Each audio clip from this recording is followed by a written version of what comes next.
बिस्मिल्लाहिर्रहमानिर्रहीम। Dear students, अस्सलाम वालेकुम। आज मैं आपको फेडरल बोर्ड जमात दहम की उर्दू की किताब की नज़म ख्वाब की ताबीर, जिसके शायर हैं जमीलुद्दीन आली, इसके सवालों के जवाब, मरकज़ी ख्याल और कुछ कवायद करवाऊँगी। मश्क है। सवाल नंबर 1, दर्ज झेल सवालों के मुख्तसर जवाब दें। अलिफ, शायर के मुताबिक एक ख्वाब की ताबीर का आगाज़ किस अंदाज में हुआ है? जवाब, बरसग़ीर के मुसलमानों ने 1940 में जब करारदाद लाहौर में बाकायदा अलहदा वतन का मुतालबा किया तो आज़ादी का हसूल एक मकसद बन गया और इस ख्वाब के पूरा होने का आगाज़ हुआ जो 1947 में पाकिस्तान की सूरत में हकीकत बन गया। बे, सारा जहां गोश बर आवाज़ क्यों हुआ है? जवाब, बरसग़ीर के मुसलमानों ने अंग्रेज़ हुक्मरानों और हिंदू अक्सरियत से निजात हासिल करने और आज़ादी के लिए आवाज़ बुलंद की तो सारा जहां गोश बर आवाज़ यानी सुनने पर तैयार हो गया। जीम, टीप का मिसरा किसे कहते हैं? इस नज़्म में टीप के मिसरे की निशानदही करें। जवाब, टीप का मिसरा ऐसा मिसरा होता है जो नज़्म के आखिर में बार बार आए। इस नज़्म में एक ख्वाब की ताबीर का आगाज़ हुआ है, टीप का मिसरा है। जवाब, शायर ने इस नज़्म में किस ख्वाब का जिक्र किया है? जवाब, शायर ने इस नज़्म आज़ादी हासिल करने यानी क़याम पाकिस्तान का जिक्र किया है। शायर के नज़दीक इस ख्वाब की ताबीर क्या है? जवाब, शायर के नज़दीक इस ख्वाब की ताबीर एक आज़ाद इस्लामी मुल्क का क़याम है जहां बरसग़ीर के मुसलमान इस्लामी असूलों के मुताबिक ज़िंदगी गुजार सकें। सवाल नंबर 2, दर्ज झेल तराकीब का मफ़हूम बयान करें। शौक़ अमल, काम का शौक़। सैदे ज़बूं, ख़राब हाल, शिकार। जज्बे जुनू, जोश, जज्बा। सोज़े दरूं, अंदर का सोज़। हुस्ने बयां, खूबसूरत इजहार। फ़िक्र अमल, सोच और हकीकत। सवाल नंबर 3 है, मुंदरजा झेल अल्फाज व मुहावरात को जुमलों में इस्तेमाल करें। हमराज, अच्छा दोस्त वो है जो हमदर्द और हमराज हो। सैदे ज़बूं, क़याम पाकिस्तान से पहले बरसग़ीर में मुसलमानों की हालत सैदे ज़बूं जैसी थी। सैदे ज़बूं का मतलब होता है ख़राब हाल, शिकार, यानी ऐसा परिंदा जो कैद में हो। जमजमा परदाज, जमजमा परदाज होता है खुशियों के गीत गाना। सच्ची खुशियाँ नगमों की सूरत में जमजमा परदाज होती हैं। बर आना, जब इंसान की उम्मीदें बर आएँ तो उसे अल्लाह का शुक्र अदा करना चाहिए। गोश बर आवाज़, हक के लिए आवाज़ बुलंद की जाए तो सारा ज़माना गोश बर आवाज़ होता है।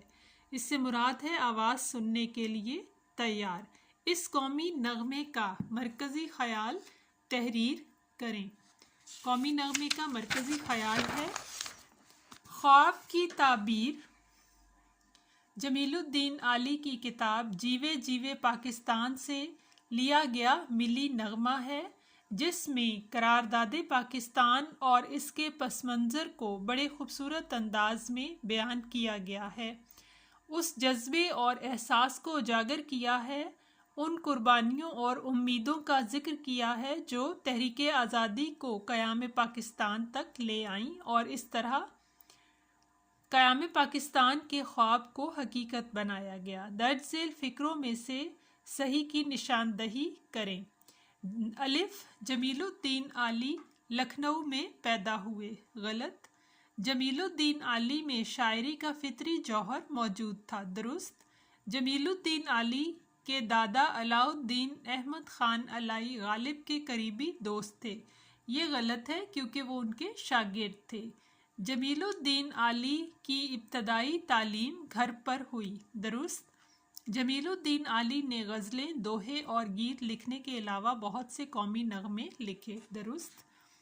قومی نغمہ یہ بھی نظم ہی کی ایک صورت ہے، اسے گانے کے لیے لکھا جاتا ہے۔ اس کی اہمیت اس کی حیت ترکیب بند کی ہوتی ہے اور اس میں ایک ٹیپ کا مصرع ہوتا ہے جسے انترا یا مکھڑا کہتے ہیں۔ گیتوں کی قسموں میں لوک گیت، قومی نغمے یا ترانے اور فلمی گیت وغیرہ شامل ہیں۔ ملی یا قومی نغمے میں کن باتوں کو اجاگر کیا جاتا ہے؟ اس کا جواب ہے ملی یا قومی نغمے میں وطن سے محبت کے جذبات اور حصول آزادی کے لیے کی گئی جد و جہد اور قربانیوں کے احساس کو اجاگر کیا جاتا ہے۔ دوہے کی صنف دو مصروں پر مشتمل ہوتی ہے اور دونوں مصرے ہم قافیہ ہوتے ہیں۔ دوہا عام طور پر ہندی کی ایک مخصوص بحر میں لکھا جاتا ہے۔ جمیل الدین علی نے اپنے دوہوں کے لیے ایک نئی بحر خود ایجاد کی ہے جسے عالی چھند کا نام دیا ہے۔ دوہے میں ہجر کا غم، دنیا کے ستم کا ذکر ہوتا ہے۔ سوال نمبر 8 ہے، مجاز مرسل میں ظرف سے مظروف اور مظروف سے ظرف بھی مراد لیا جاتا ہے، جیسے ان دو مصروں میں دیکھا جا سکتا ہے۔ لڑکے نے جوس کی بوتل پی لی، ظرف کہہ کر مظروف مراد لینا۔ نمبر 2، چائے چولہے پر دھری رہی اور مہمان چلے گئے، مظروف کہہ کر ظرف مراد لینا۔ ظرف ہوتا ہے برتن اور مظروف جو اس کے اندر چیز ڈالی جائے۔ مجاز مرسل کی دوسری صورتوں یعنی کل کہہ کر جزو مراد لینا اور جزو کہہ کر کل مراد لینا کی مثالیں: کل کہہ کر جزو مراد لینا، گرمی سے مضطرب تھا زمانہ زمین پر، بھن جاتا تھا جو گرتا تھا دانہ زمین پر۔ یہ میر انیس کا شعر ہے اور انہوں نے سارے زمانے کو گرمی سے مضطرب کہا ہے۔ یہ کل کہہ کر مراد جزو لی ہے کیونکہ میدان کربلا میں جو لوگ تھے وہ گرمی سے مضطرب تھے۔ جزو کہہ کر کل مراد لینا، عمر دراز مانگ کر لائے تھے 4 دن، 2 آرزو میں کٹ گئے 2 انتظار میں۔ اس شعر میں عمر کو بہت مختصر عرصے سے تشبیہ دی گئی ہے کہ 4 دن، اصل میں 4 دن نہیں ہوتے لیکن یہ کل جزو کہہ کر کل یعنی ساری زندگی کو 4 دنوں پر محیط قرار دیا گیا ہے۔ امید ہے آپ کو سمجھ آ گئی ہوگی۔ ویڈیو کو لائک کریں، شیئر کریں اور چینل کو سبسکرائب کریں تاکہ آپ آنے والی ویڈیو سے مستفید ہو سکیں۔ شکریہ۔